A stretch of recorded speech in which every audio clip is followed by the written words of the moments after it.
East Africa, 200,000 years ago. A dark-skinned woman sits by the water, nursing her child. She doesn't know the name of her species. She doesn't know what a name even is. She doesn't know that 200,000 years later, people in white coats will be digging through her cells, arguing about her at conferences, and calling her the mother of all humanity. She's just feeding her daughter, and right at this moment, as milk flows from her breast into that tiny mouth, inside this child's cells, a biological clock is ticking, one that will survive all the way to our time, and all the way to you. You are her direct descendant. Not figuratively, not we all descended from Adam and Eve in some metaphorical sense. Literally, if you unspool the ribbon of your maternal line, mother, grandmother, great-grandmother, and so on, without a single skip, that ribbon ends with her, that very woman by the water. And it's not just your ribbon, the ribbon of a girl in Tokyo, a guy in Norway, a boy in a Brazilian favela, a grandmother in the Mongolian steppe. All 8 billion people on this planet are her children, every single one. She's called Mitochondrial Eve, and this is perhaps the strangest discovery of the 20th century, one you've likely never given much thought to. To understand how we even managed to find her, and more importantly, why her, we have to step inside your own cell. Right now, in any cell of your body there's a nucleus. Inside it lies the DNA you inherited equally from your father and mother. That's the DNA everyone talks about. But next to the nucleus, floating in the cytoplasm, are tiny little things, mitochondria, the power plants of the cell, and they have their own, separate, tiny DNA, not like the one in the nucleus. Completely different. And here's where it gets interesting. You get your mitochondrial DNA only from your mother. Only. Dad doesn't contribute. When a sperm fertilizes an egg, its mitochondria do enter, but the cell recognizes them as foreign and destroys them. After a few divisions, nothing remains of the father's mitochondria, but the maternal ones multiply, spread into every future cell of the child, and work there until the child's death. This means a simple but enormous thing. The mitochondrial DNA inside you is a copy of your mother's mitochondrial DNA. Hers is a copy of her mother's, hers of hers, and so on, without any mixing with male lines, without reshuffling, without noise. Back into the past, across hundreds and thousands of generations, like a pure thread running through all of humanity. In 1987, 3 scientists at Berkeley, Rebecca Cann, Mark Stoneking, and Alan Wilson, decided to pull on this thread. They took samples of mitochondrial DNA from 147 women from around the world, from Africa, Europe, Asia, Australia, and from indigenous peoples of the Americas. And they started comparing.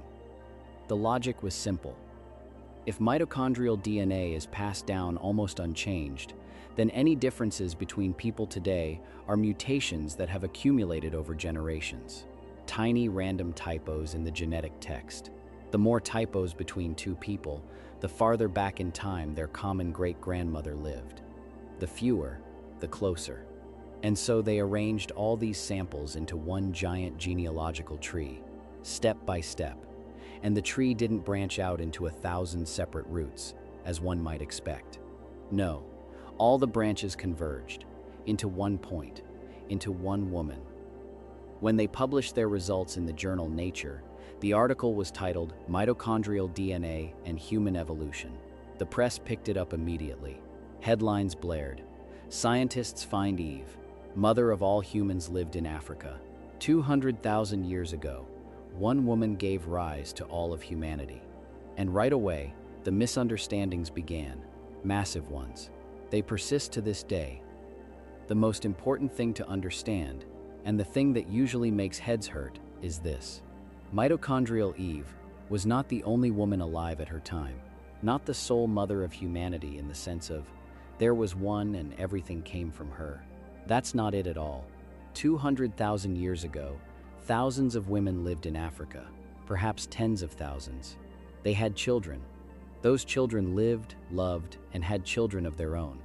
They too have descendants living today. But here's the catch. For most of those women, there are no descendants along the purely female line. Their lines died out.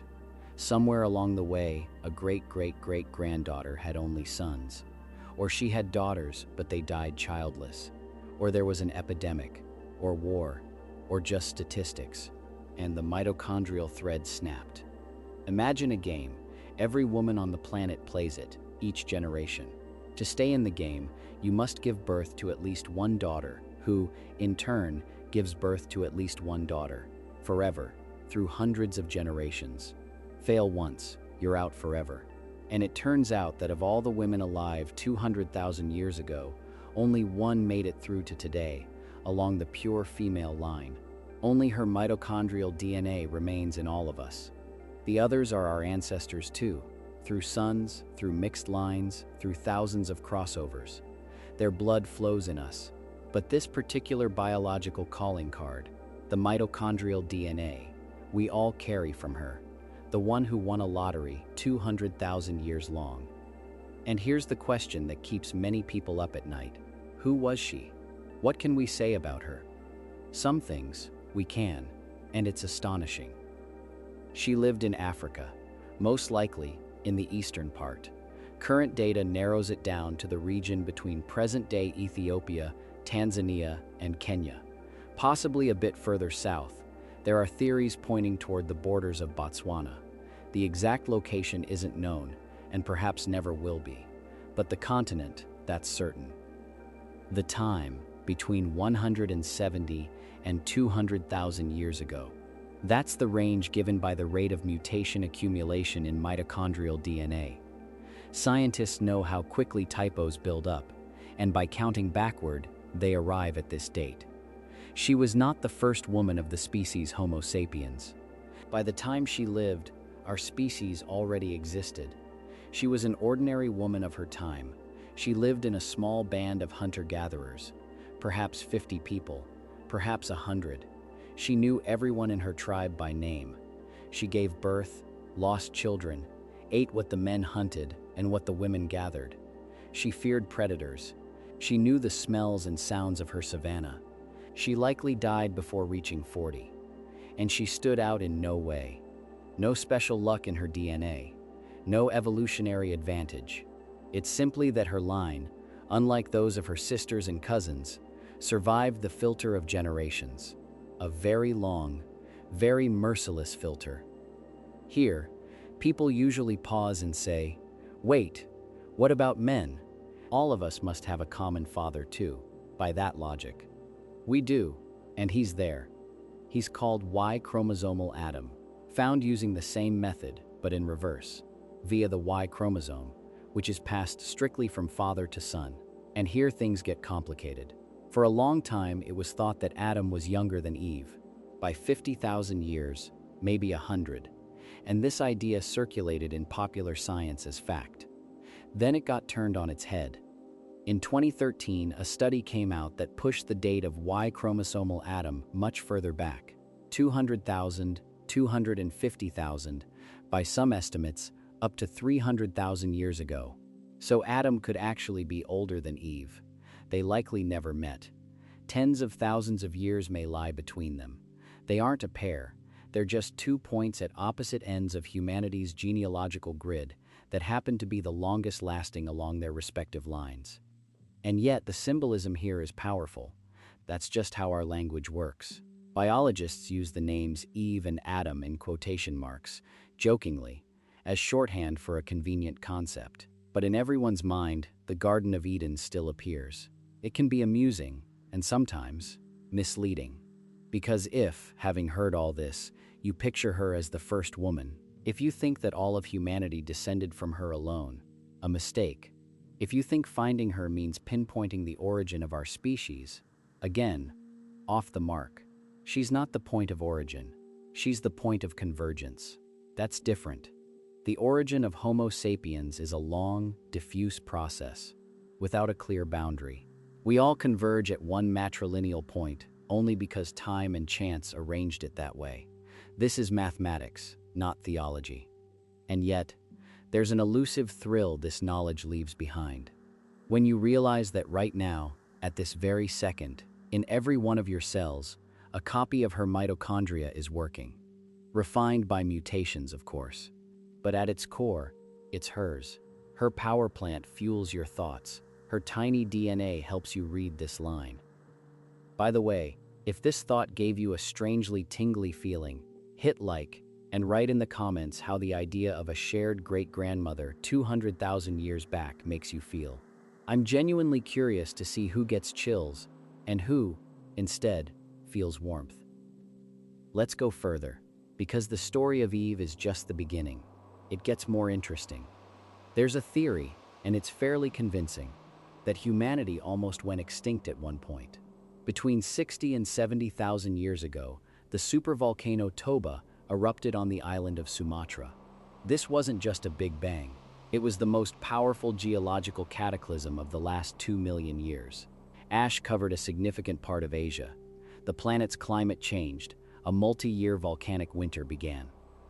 Geneticists found traces in our DNA of what's called a population bottleneck. That is, a moment when the population of a species sharply declined to a very small group. By one estimate, to a few thousand breeding individuals. By a more radical one, to just a couple of thousand. All of humanity could have fit into one large stadium. And then you realize just how fragile our history is. Mitochondrial Eve lived long before Toba, but it was this catastrophe that ultimately squeezed human genetic diversity. It was after this that we became what we are, a people whose lines are all thin, intertwined, all close. Between two people from opposite ends of the planet, there are fewer genetic differences than between two groups of chimpanzees in the same forest. Fewer, much fewer. We are biologically one big family that nearly vanished. And everything we carry, all our mitochondria, our Y chromosomes, our names and languages, is the echo of a very narrow passage through the bottleneck of time. From Africa, waves then went out. About 60,000 years ago, one group decided to go beyond the horizon. They crossed the Arabian Peninsula. Some moved along the coast of the Indian Ocean. Others went north, toward the Middle East, then into Europe. Over thousands of years, they reached Australia, Siberia, and, via the Bering Land Bridge, both Americas. Everywhere they went, they carried their mitochondrial DNA, their memory, a copy of her inside. Perhaps, next time you see a map of the world, look at it differently. It's not just continents. It's a map of one family tree's dispersal. All lines once started from one point in East Africa. All.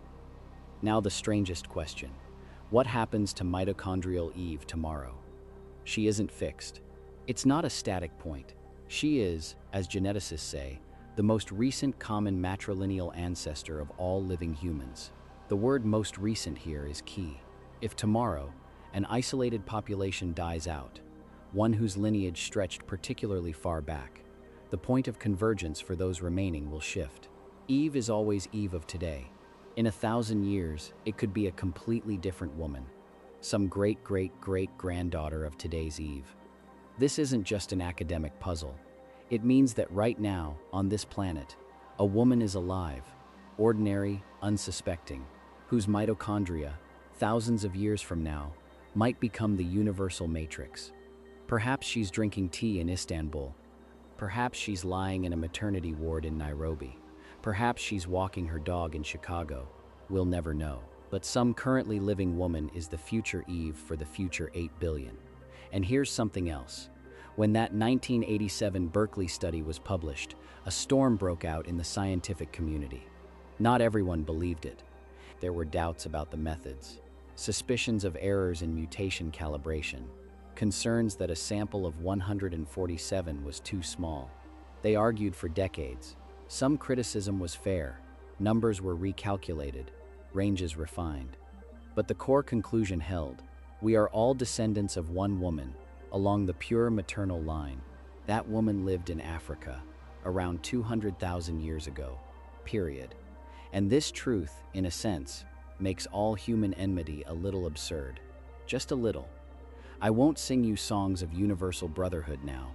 We all know that in reality, people kill each other over a strip of land, the color of a flag, and the wording in a holy book. Biology doesn't stop that. But the fact remains, when a Nazi and his victim look into each other's eyes, Both have the same mitochondrial matrix working in their cells.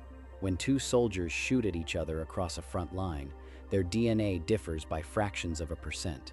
When a racist is convinced he's a biologically different kind from someone with a different skin tone, he's not arguing with that person. He's arguing with a 200,000-year-old fact of his own maternal line. Mitochondrial Eve, of course, knows none of this. She's feeding her child by the water. The sun is setting. She doesn't know what she'll be called. She doesn't know that her daughter will have a daughter, and that daughter hers. And that 10,000 generations later, I'm sitting here writing this text about her, and you're listening. Between us and her, 10,000 mothers, in a direct line. If each were given a minute to tell their story, it would take nearly a week of continuous narrative. A minute of life, a minute of milk, a minute of a face above a cradle.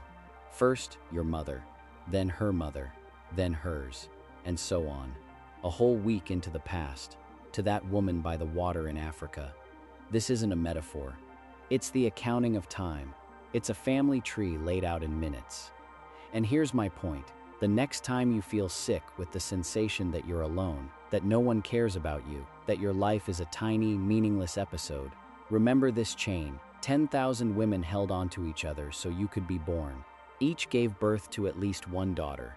Each lived long enough for that daughter to grow up. Each, in conditions where you wouldn't survive a week, kept the flame alive, passed it on. And the last link in that chain is your mother. Through her, you received mitochondrial DNA that traveled through 200,000 years. Now think about what it means to be a link in this chain yourself. Not necessarily biologically, not necessarily by giving birth. In a sense, each of us is now holding our own thread, and what we do with it determines whether it goes further. Not the mitochondrial one, another one. The thread of something we pass forward. Knowledge, warmth, lessons learned, experiences lived. That woman by the water in Africa likely never pondered her legacy. She didn't have the luxury of that kind of reflection. She had to feed her child and keep the tiger from dragging it into the dark. And the legacy, it happened on its own. Through those she bore, and through those her daughters bore. If you want to stay in this conversation about how DNA holds the memory of migrations, how we deciphered the Neanderthal genome from 38,000 years ago, and where genetics is taking us all in the next 20 years, subscribe. I'll be telling more about this, and I want to see you there. But for now, remember this one thing. Somewhere in East Africa, 200,000 years ago, a woman sat by the water. She was nursing her daughter. She didn't know your name, but a piece of her lives in you. And as long as you breathe, that piece is still here. It's a thread between you. Thin, straight, passing through everything a human can possibly endure. Wars, epidemics, ice ages, migrations, famine, love, fear, births, deaths. And it didn't break. Try not to break it either.